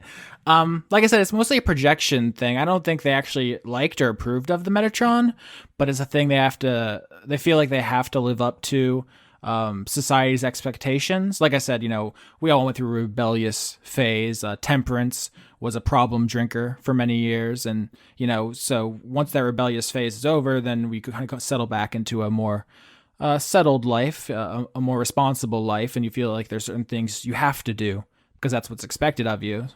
Just as a reminder, a list of what all of their rebellious phases were, for just information we could have. Nah, I don't want to embarrass my siblings. I only said that because that's public knowledge because of the drunken disorderly charge. But, we all have our own problems. I mean, have you considered just spitballing here as a student who is interested in the medical field? Maybe your family could, benefit from some group therapy, so you don't feel the need to follow through with these acts they don't actually care about. You know what I mean? And maybe it's healthier if they start living for themselves. Yeah, I think probably most of them could get over it. Kindness, of course, has quite a well of understanding inside of him. Temperance, of course, incredible self-control, but I don't think diligence and patience are going to let it go. I mean, patience can wait forever to settle a grudge, and diligence goes after whatever they set their mind to. So That is what their name is, yes. You couldn't convince them to be chaste about their desire for revenge. I do enjoy your use of the language there. Photographer, was it? Yes, photographer. Sorry, I realize my job is not to chime in with questions. We are a progressive school. We love when our photographers talk. Yeah. Okay. Yeah. No, I mean, this is all very interesting, but it sounds like, you troubled family life. You've come out of it really well adjusted. I want to get back to talking about your treatment plan. Is there something I can help you specifically with, Mr. Journalist? I mean, let's say you have a roommate who's just like incredibly horny. I feel like people really overestimate your roommate's horniness. Maybe your roommate just likes intimacy. I mean, it's just like you can't sleep at night because it's every single night. No, it's not. You know my girlfriend lives in... Anyways, don't listen to him. He is not a student. He couldn't get into medical school. He's very sensitive about it, though. Don't say anything. Yeah, but you're right. I'm sorry, as a professional, I should probably just refer my roommate to you, right? Yeah, that would be wonderful. Yeah. Okay. All right. Oh, but you didn't answer my question. What was your question? What's up, virtues? How do you calm them down? Can you, give them weed or, some chamomile tea? Like I said, I think probably temperance and kindness could come around if I talk to them, but I don't really have a reason to. What if I said, would you please talk to them? Why would I do that? Because it would make me very happy. Nifyx is going to use the conduit of challenge. Uh-huh. So Nifyx is going to offer an exchange where we get the reward of chastity going and talking to those other two virtues about, maybe not coming to kill those people they were going to kill for killing the Metatron. Mm-hmm. What would chastity like if they win? We're doing a lot of great work here at the Gatehouse Asylum, so I think a sizable donation would be a good... Well, what's the challenge exactly? I'm trying to think what's a good challenge for someone who is chaste, and that's their defining characteristic. I challenge you not to fuck me. No, honestly, is it bad that my first thought was fuck competition? Because that is something I know I could win. Fuck Blake. The most boring person ever. I don't think that chastity would agree as well. No, but that's very that's funny. The joke. It's a funny thing to say. Mm-hmm. Thank you. Yeah. I'd say this is a pretty low-key situation, so we don't need to exactly, kick the door open and start throwing down in the hallway. This seems like a pretty, a chill. It's basically a con you're pulling, a grift. Let's go for... Nifyx is going to ask to have her games consoles brought back from the confiscated items room. So that's gonna blow up your story. Oh, okay, yeah, that's... Thank you, Austin. I probably should have let you hang yourself, but no, I think this is a much more low-key, all right, good interview. Before we leave, do you want to do a quick, Hangman! What about Hangman? That's a game. That's not on a digital thing. Let's go chess. Just a good old game of chess. Okay, what's the in-universe explanation for the photographer whipping out a chess set? Oh, I guess to get a picture? I'll point this out. The photographer doesn't have a camera, so I think logic of what the photographer does and does not have is out the window. I was assuming maybe that this angel has something like a chess set or something in their office. I don't know. Do they have anything? We call her the photographer because she has a photographic memory. She doesn't actually take any pictures. You love blowing your own cover. Yeah. Is there perhaps a chess set or something in this doctor's office? Perhaps. Yeah, so you say, so we need to get some photos for the story. Why don't we set up some where you look smart playing chess, and then you say, oh, for fun, wouldn't it be fun if we played chess? If you beat me, I'll make a sizable donation to the asylum, and if I beat you, for funsies, why don't you talk to your siblings about their revenge mission? Just have a family meeting. I think that maybe just chill them out a bit on the whole revenge thing. Because it would be good for the story, of course. Yeah. Mm-hmm. All right, so chess. How are we gonna simulate this, huh? Oh, it wouldn't by any chance be persuasion or intimidation, no? Well, stay tuned to next episode when me and Laura play chess for an hour on a podcast. It's fine. It's a bonus episode. We'll do a little video of a chess match. I feel like intelligence, right? Probably. He's a doctor. Yeah. I think maybe this will require some cheating, probably. But you want to roll? Yeah. Let's roll. Oh no, 8! Nifyx, that you 18. Oh my god, what are the chances of that? My bonus is almost twice yours. All right, I mean that's just dice sometimes, huh? That is just how dice be sometimes. So Nifyx is gonna just casually go, yeah, I'm good at games. Oh, so this is just pure gamer skill. Are you like on that Chess 3, the sequel to Chess 2? Nifyx has had many a day spent in a boring class at school on the school computers where the only thing resembling a game is chess.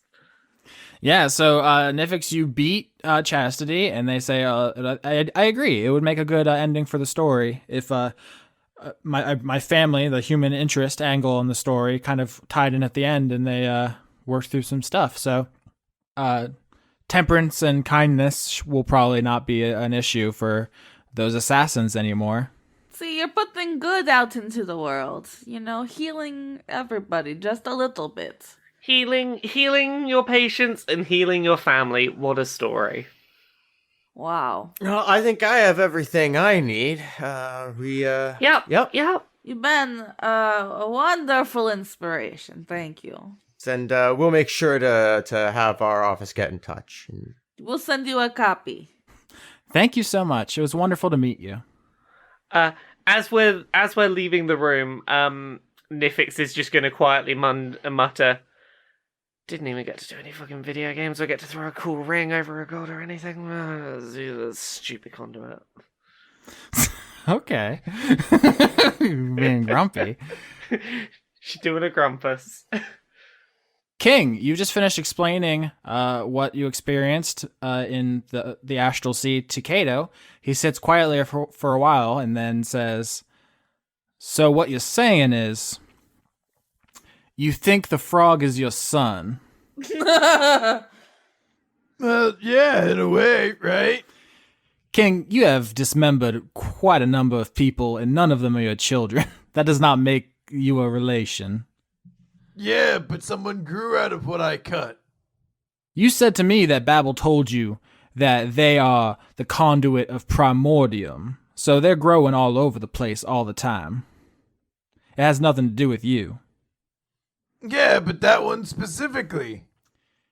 King, I think I know you well enough to know you will not be dissuaded from these emotions, and in a way, they're kind of the most charming part about you, so congratulations on your personality, but I really hope this is not going to complicate the mission. This Babble killed a lot of people, and they're still going to do something terrible with life itself. something so bad that they don't think anyone's going to change their mind. So, But would it be so bad if everything went back for them so that people stopped thinking they're a joke?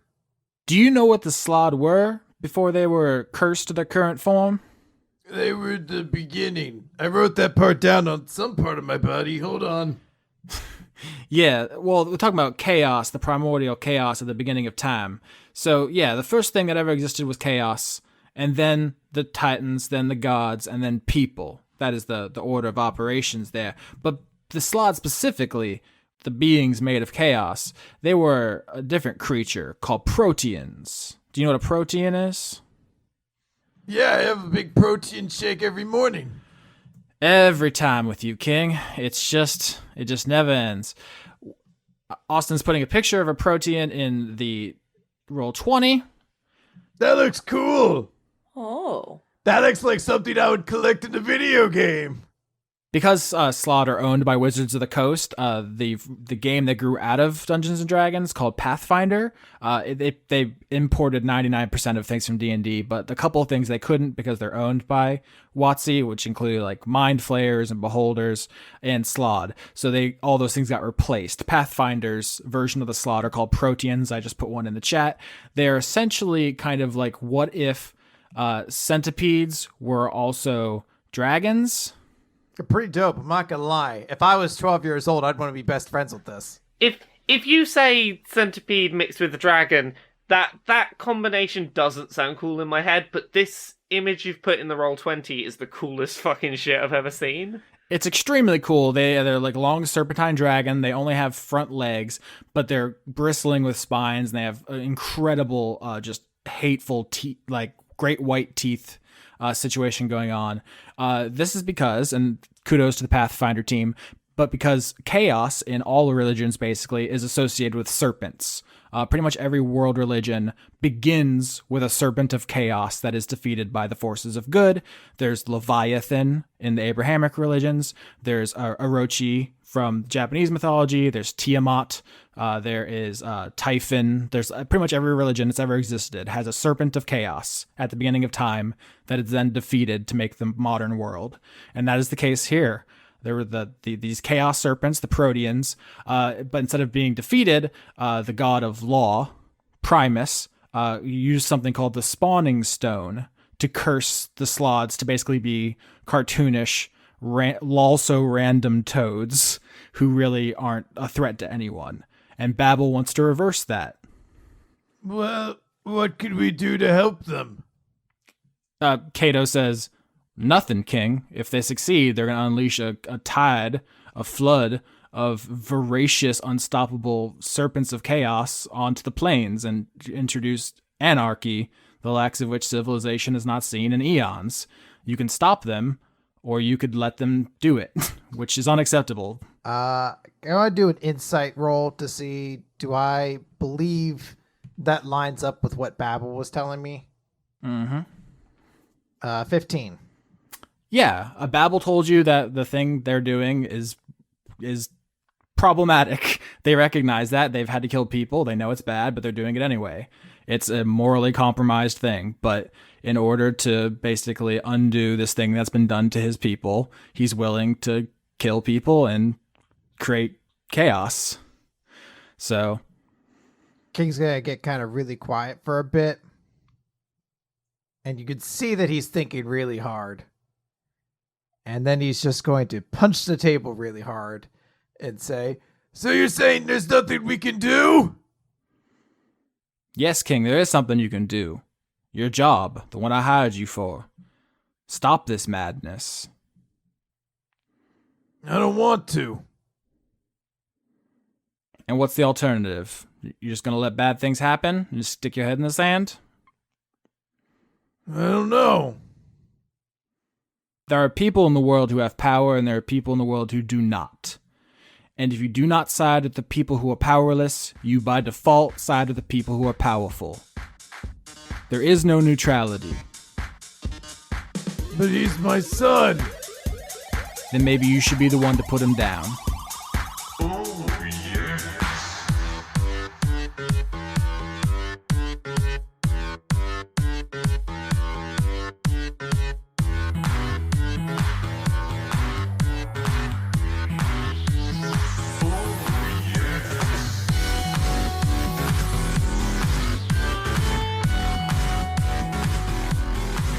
Oh my god, guess what?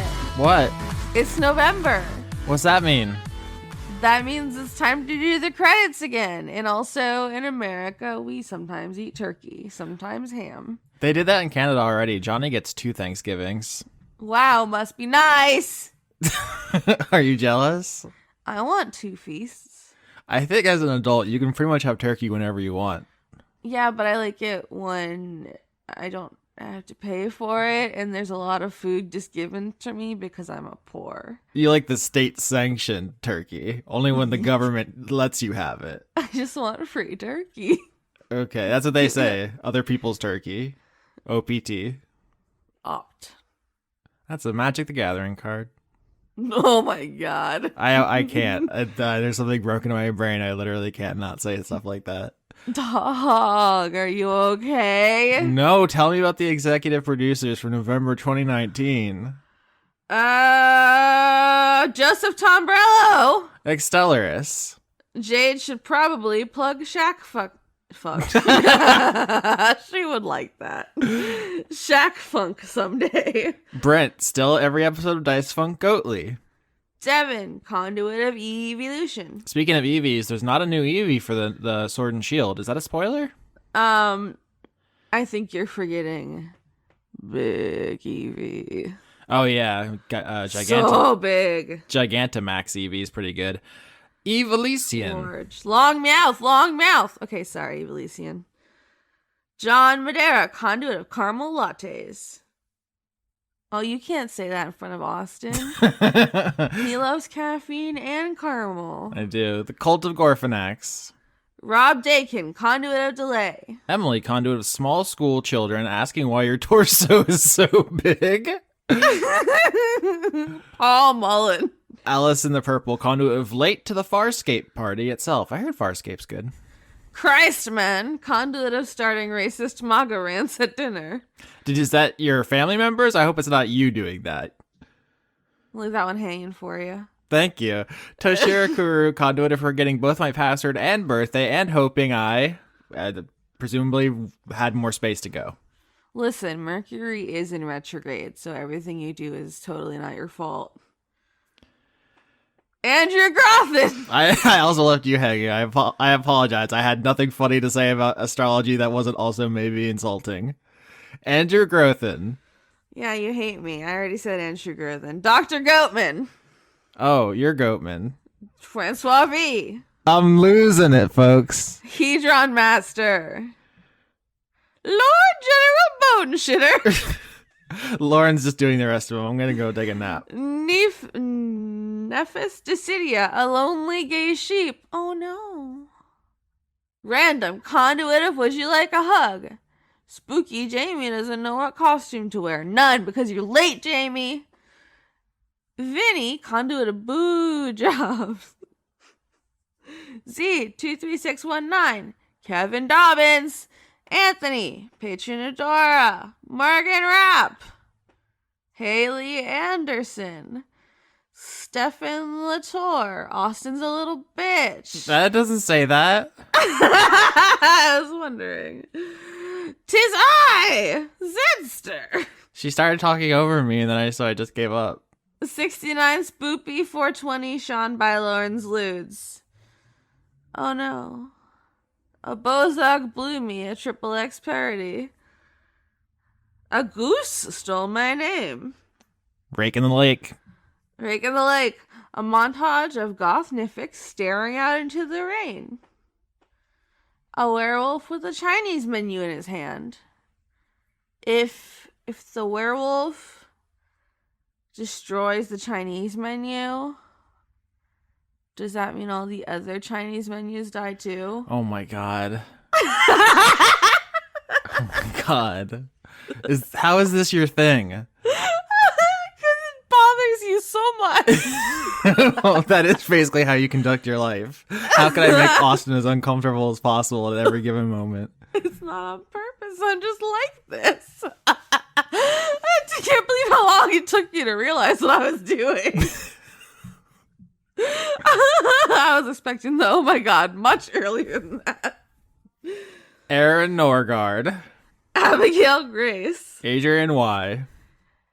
Aftershock future chapter head of the Satanic Temple, Nebraska. Agent Hedgepiggle. Aki Savalainen. Albert West. Aaliyah. An otter eating a jack-o'-lantern. Anakin Beefstroker. See, I do want to make a joke about that, but what if that's just that person's name? That would be so mean. Andrew Birmingham. Andrew Fedgy, conduit of turduckens. Ooh, I never had one of those. Oh. You know who's having a turducken this year? You, I presume? Yeah, my dad was like, I'll spring for a turducken. I was like, okay. Andy Harkins. Anna, conduit of procrastination. Antonio, conduit of snacks. Arachnival, worshipper of the Spider Queen and conduit of Halloween B-Day NRG. Energy? I think it's like RNG, random number generator, but they goofed it up or maybe did a little silly on us. No, birthday energy. Anyways, Archduke Archibald. Yeah. Archduke Archibald, the huggable cactus. Ariadne, spinning up a new display name. That's clever. Arjun de Koning. Ash spent $120 on Lauren's titty. Yeah. Austin Korksky, conduit of Best Boy itself. Austin, more Skeksy's voice. Isaac, conduit of Gabble Gabble Gabble. Valve Master. Becky Toothill, property of Janiac. BJ, conduit of miniature giant space hamsters. B-Ray Echo. Before we continue, I gotta say, I got tiny, slimy nips. How'd they get so slimy? Big Time Geddy Lee, member of Big Time Rush. Blackstone Morgan. Blue 6. Boness. Brady, conduit of spooky, scary skeletons. Butt Nuttin, Nut Button. Callum, Muscles, stop trying to steal my name. Turner. Cameron Abbas. Candace, listen to Dice Funk. Starling. Caradwen, conduit of crushing on Austin in a respectful, non-horny way. Chance, conduit of wasted potential. Charlie, Radis X Slot Machina, Chalkley. Chastity Jeans. I thought it says Chastity Jesus for a second. I was like, y'all think Jesus fucked? Are those Jinkos chastity jeans? No, there's too much room in the Jinkos. You can get in there real easy. Okay. Chloe the dog, borking at evil light unsealing. Bork! You really wanted to bork. I did? Christ. Whoa. You got some Jesus on the brain today. I watched an episode of a thing that had Mormons in it. It was fun. Okay. Chris, conduit of bad decisions, Walling. Christopher Charlow. Coho Blast. Colton King. Cordelia, the tube with the tude. She certainly does have that. Corim has been supporting people on Patreon for a full year now. Yay! Yay. Yay. Cormac the Knife, conduit of knives. That's a good one. Cosmignon, conduit of Stardust, Ink Master General. Hello. Hi. Counterfist. Sierra Saldana, prophet of RN Jesus. Q, spooky. Cumber. We're not doing spooky anymore. We're thankful now. We're spooky 24/7. What if you just be thankful for being spooky? Okay. Dandy Snuff. I was going to steal it from you. You love to steal. Daniel Marsden, conduit of unnecessary consonants. Daria, go freaking right. Dawning Frost. Deathworm Jim, conduit of Garblins. Decibel. Declan Sands. Dennis Pancake Detlefson. Did you know there was a Final Fantasy trading card game? I feel like there are probably several. Dinosaurs are giant birds with teeth. DM Tau, now I have to deal with player shenanigans. Don Johnston. Dorian, conduit of devotion. Dr. 101. Dr. Isix. Dragon Nexus, conduit of taking too long to support you. It's never too late. Do it now. Subliminal messages. Backmasking. Dylan and Rylan and/or Dylan and Rylan. And/or Dylan and Rylan and/or Dylan and Rylan. Oh, it's been 1,000 years. The dog listening on a lazy Sunday morning. Also dishes. Dylan, conduit of sorry for the panties. I don't. E-friend, beef boy supreme with extra cream. INRJ. Ecorin, Elder dog. elderly goose, busy summoning the untitled goose to disrupt lives. Rake in the lake. Rake in the lake. Eleanor Nanate sees Periton, horned vampire lady with depression. Aline. I'm gonna need another one on that. There's some punctuation you missed. Aline! Oh, damn. Elizabeth Jackalope. Elusive Lily. Emma, if Moose is a psyop, I've been deceived. Empress Quinn. Catch me in Sigil smoking big doinks and trading souls. I like the word doinks. I do too. Indigo Vendane. Erwin Lilagadek. Florian H. Fubar, conduit of metasyntactic variables. That's some math shit. I hate math and you know it. Francois Arsenal. Frank Sands. Ginger beers. Grapefruit juice. Graffiti, conduit of rhetorical consequences. Guinevere Cummings. Athol Grunderson, first of his name, born of fire and brimstone, redit. Harley Astor. You're screaming. Is this not what you wanted? Harris and Andrew. I don't know, just like a normal voice? Do I have such a thing? Apparently not. So, Harry, hoping to see that punch monk again. he's a good Brent for buying Lauren's picks and vids, dogs. I Well, I don't agree. know how it's so hard to say. Horny for drama. They really are. How do I make friends? Regards, conduit of social faux pas. Ingemar Greemon. Is this a Dice Funk of Horse crossover episode? Isaac, conduit of Tux the Penguin. Are you a fan of Tux? I am. Is it all right to feel like a fat child in a pushchair? Is a pushchair name for a wheelchair? I don't know. I learned recently that recess is not a word that's used in England. That was weird. Huh. It's ya boy, H.P. Lovecraft, back with the fish people. Damn, he's back at it again with his cat. There's a name I can't say out loud. Yeah, it's not good. Jaden. James Neely. Janiac, the spook Miss Dom, is ready to spank some pumpkins. Jaspel, for goth clowns only. J. Logan, conduit of queerness, mage of life. Jen. Jenny Colby. Jermaine Walls, conduit of cryptid grappling.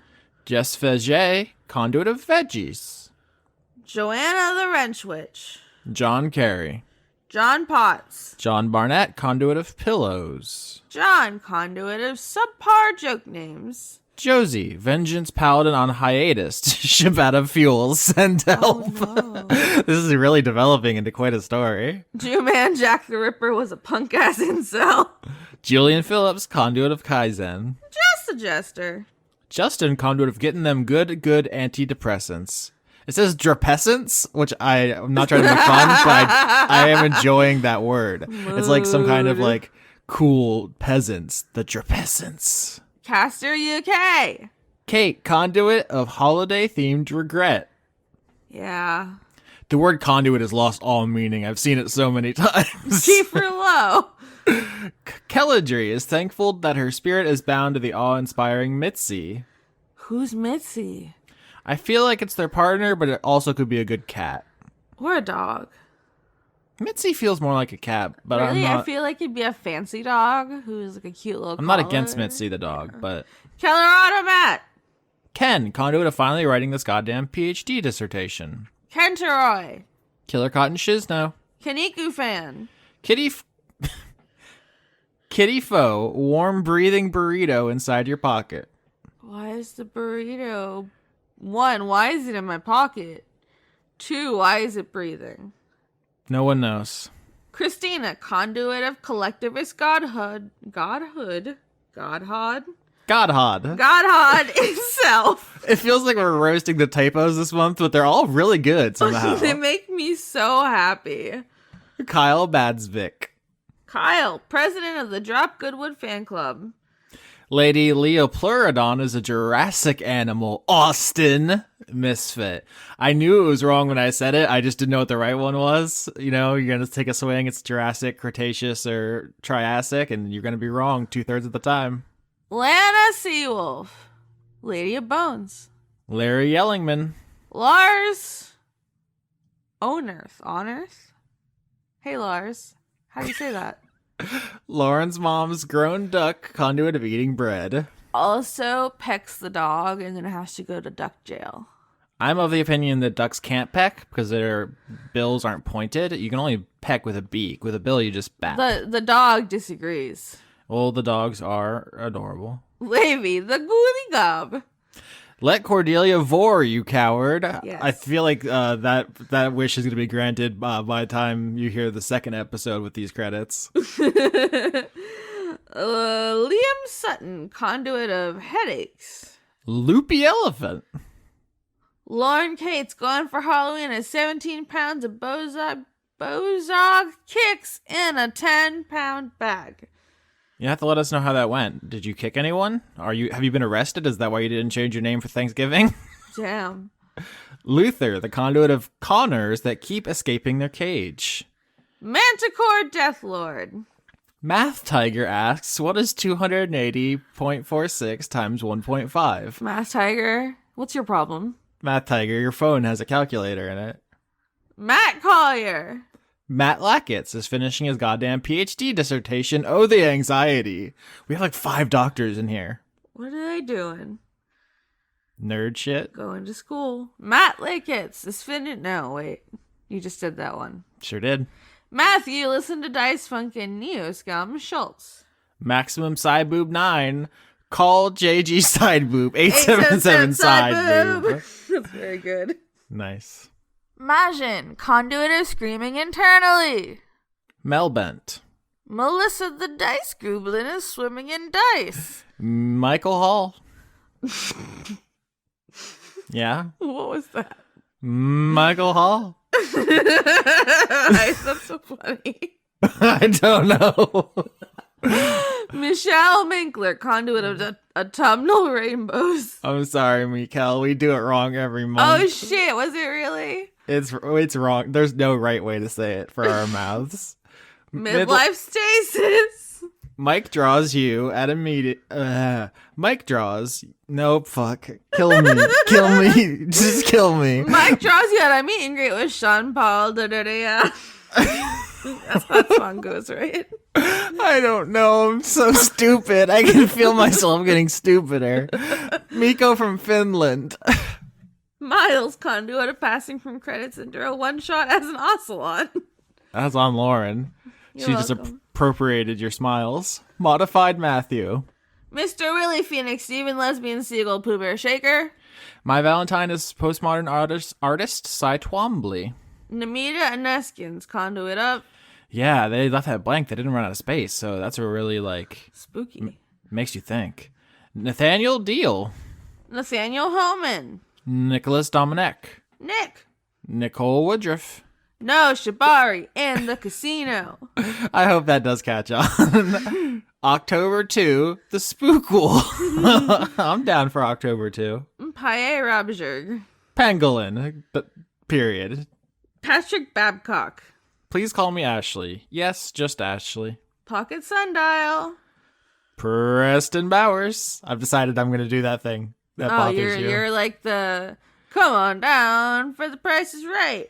Pruitt Holcomb. Pumpkin Spice Criterion. Pyropsychotic was banned from all libraries. I wonder why. That's a very Dice Funk thing to get banned from. Razumi Yazura. Remsiv. Huh. Mm-hmm.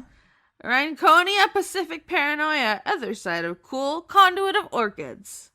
Robert Chisholm, conduit of efficiency. Robert Tuthill. Tuthill? Salad Child. Sean Lyons Burke. Simmons, conduit of harder slatty. Sergeant Rattlebones. The skeleton war rages on. I think skeletons would definitely beat turkeys. Yeah. Not even close. Santa would beat both, though, so. Shane Sedgwick. Now you're gonna do it? Shane Ware, conduit of hedonistic pansexual polyamorous switches. Send Milk Tom. Sir Octopus, conduit of chivalrous cephalopods. Slime King Mike, Lord of the Phlegmathon. I like how you used Chris's pronunciation there. He's a good guy. Is Slime King Mike or Chris? Both. Well, I don't know. Have you talked to Chris recently? He's doing his best. Kind of a goblin. Smiling Sisyphean Cyretha of the Bleak Cabal. Spaghetto wishes they had BOGO money. Spaghetto Depressi, I remember you. Spinel did nothing wrong. Spore Man Zero. Squidcap, the conduit of sexy anime clowns missing Halloween. Yeah, you probably can't show up to Thanksgiving dinner dressed as a sexy anime clown. Maybe. That would be a power move. Just like Depends on who's throwing Thanksgiving. pass the mashed potatoes. Honk, honk. That's a goose. No, it was supposed to be your clown Nope, all nose. honks are goose. Okay, Stephen Lund, also known as Helgrim Stephenson Yorsky, apparently. He stole it. Apparently, I don't know. Have I bestowed that upon people, or was it stolen? Is it like knighting? Sternat, conduit of consonants. Sweet dreams are made of these. Who am I to disagree? Sydney Marsing. Tabitha Spokes. Tales of Inquiry. Terraflops. Thankful Flowers. The cast of Dungeons the Gathering. The murderous mongoose who's secretly standing directly behind you. I feel like the mongoose has been made redundant by the untitled goose, who is now the new demonic animal haunting all of us. That's true. The Precursor. Thick geezer, the chick pleaser. I don't know. Anna's eating like right behind me, so I hope everyone can hear her little chomps. What's she eating? Food. Thanks for clearing that up. Yes, and I love it. Titty picks this legal tender 2K20. I had the K because it sounded cool. Toby Gleason Stack. Tom Bowers. TPK'd by my D&D group with witchlights because Austin is a bad influence. I actually really want to see that. Do you just straight up just roll over them, or do they like put up a fight? I'd like to think it just goes like a vacuum cleaner. Yep. What if it's the witchlight like riding around on a Roomba? That's good. I feel like any animal on a Roomba is instant gold.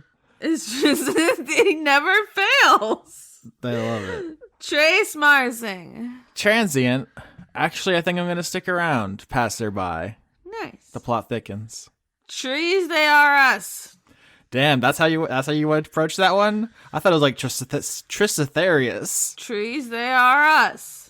Look at Okay, it. yeah, you know what? I see it now.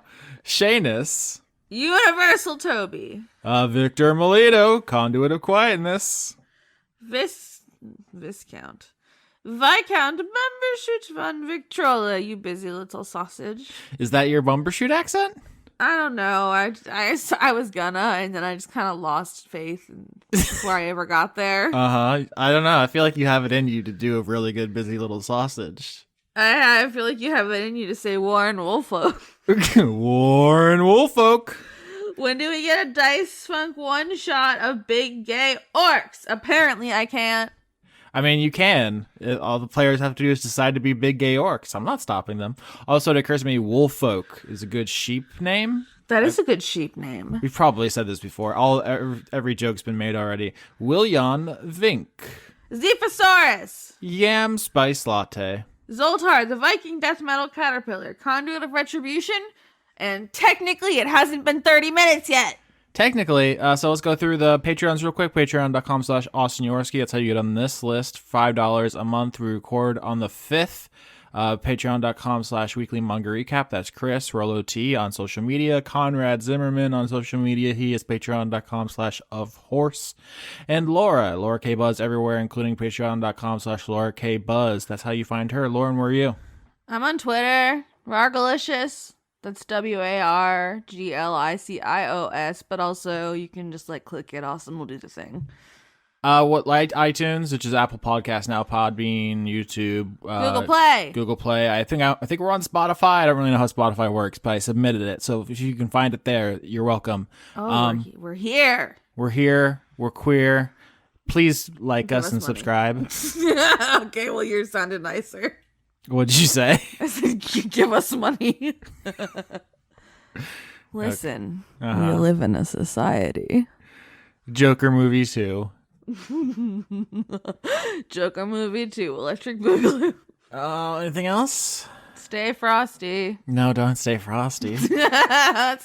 Sorry, that's December. Stay pumpkin-y. That's no... Okay. You know what? You eat pumpkin pie, bitch. I would like a pumpkin pie. Do you know when you eat pumpkin things and gourd things and squash things? November, you fuck. You're being very aggressive. Yeah, they love it. Oh, I'm not leaving it in. It's too mean. I gotta give the people what they want. Hurting my feelings? Chris is so much worse, and you let him do whatever he wants. I'm playing favorites. Yes! Chris always gets the new toys. I only get the He hand-me-downs. does! He's like, I hate your fucking soul. And you're like, okay.